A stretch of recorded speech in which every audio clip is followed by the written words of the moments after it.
একঘেয়ে মুসুর ডাল খেতে খেতে যখন ভালো লাগবে না, তখন একবার হলেও এইভাবে আমার মতো করে মুগ ডাল রান্না করে দেখো, আশা করি ভীষণই ভালো লাগবে। আমি কিন্তু এভাবে মুগ ডাল রান্না করে থাকি। নমস্কার বন্ধুরা, গৌরিস কিচেন অ্যান্ড লাইফ ডায়েরিসে সকলকে স্বাগত। আমি খুব সাধারণ একটা জিনিস রান্না করছি, মুগ ডাল, কাঁচা মুগ ডাল। তোমরা অনেকেই অনেক রকমভাবে করো, কিন্তু আমি যেভাবে রান্না করছি সেভাবে তোমরা একবার হলেও রান্না করো। আমি ব্যাক ক্যামেরা করছি, আমি কড়াটা আমি আজকে কড়াতে করব না, প্রেশার কুকারেই করব।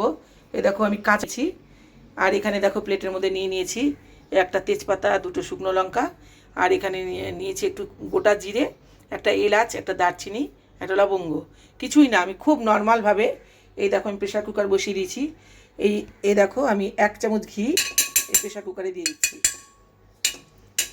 এই ঘিটা দিয়েই কিন্তু আমি আজকে ডালটা রান্না করব। আর এখানে এই যে ফোড়নগুলো যেগুলো রেখেছিলাম সেগুলো সবই দিয়ে দিলাম। গ্যাসটা ছোট করা থাকবে এই টাইমে।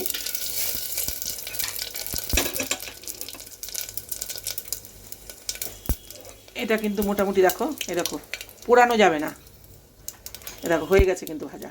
এ দেখো এই পর্যায়ে এই যে ধুয়ে রাখা এই যে গোটা মুগ ডালগুলো রয়েছে, এগুলো কিন্তু আমি এর মধ্যে দিয়ে জল দিয়ে ঢাকা দিয়ে দেবো। এখন আমি এর মধ্যে লবণ হলুদ কিছুই দেবো না। এই ডালটা সেদ্ধ হয়ে গেলে আর এর মধ্যে দিয়ে দিচ্ছি আমি পরিমাণ মতো জল। এই গরম জল ছিল আমার, এটা দিলাম।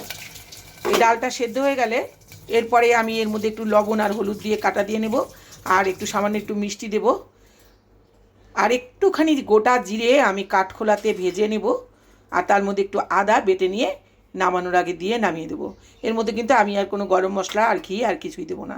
তাতে আমি একটুখানি তেল দিয়েছি, আর এর মধ্যেই আমি জিরেগুলো হালকা করে একটু ভেজে নেব। তোমরা ড্রাই রোস্ট করে দিলেও পারো, কিন্তু এইভাবে একটু ভেজে দিলে বেশি ভালো লাগে খেতে। এটা হয়ে গেছে, আর পোড়াবো না। এই গ্যাসটা নিভিয়ে দিলাম, এর মধ্যে থাকলে মুচমুচেও হয়ে যাবে। এর সঙ্গে একটু আদা দিয়ে আমি পেস্ট করে নিচ্ছি। জিরেটা তুলে নিয়েছি মিক্সির বাটিতে, আর এই যে একটু আদা নিলাম। কাঁচা লঙ্কাটা আমি গোটাই দেবো, যে কাঁচা লঙ্কা রেখেছি, কারণ ঝাল হলে নাতি খেতে পারবে না, আমরা খাবার সময় ভাতে ডুলে নিয়ে খাবো। ডালটা কিন্তু সেদ্ধ হয়ে গেছে, ঠান্ডা হয়ে গেছে যে খুললাম। দেখো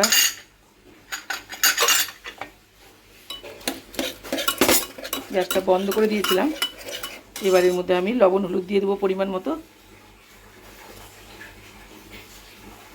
আর লাগবে না। আর জল যে গরম করা ছিল, এবার একটু চিনিও দেবো। তো এই দেখো ডালটা কিন্তু একেবারেই দেখো সেদ্ধ হয়ে গেছে। কাটা না দিলেও হয়, আমি জাস্ট একটু কাটা দেবো। এই যে একটুখানি চিনি দিচ্ছি, আর কাঁচা লঙ্কা দুটো আমি আগেই বলেছি এখন দেবো না। এই যে একটুখানি কাটা দিয়ে নিচ্ছি, কাটা দিয়ে আমি সামান্য একটু গরম জল দেবো। দিয়ে আমি যে মশলাটা পিষে রেখেছিলাম, জিরে ভেজে নিয়ে গুঁড়ো করেছি আর আদা বেটে রেখেছি, সেটা দিয়ে দেবো এর মধ্যে।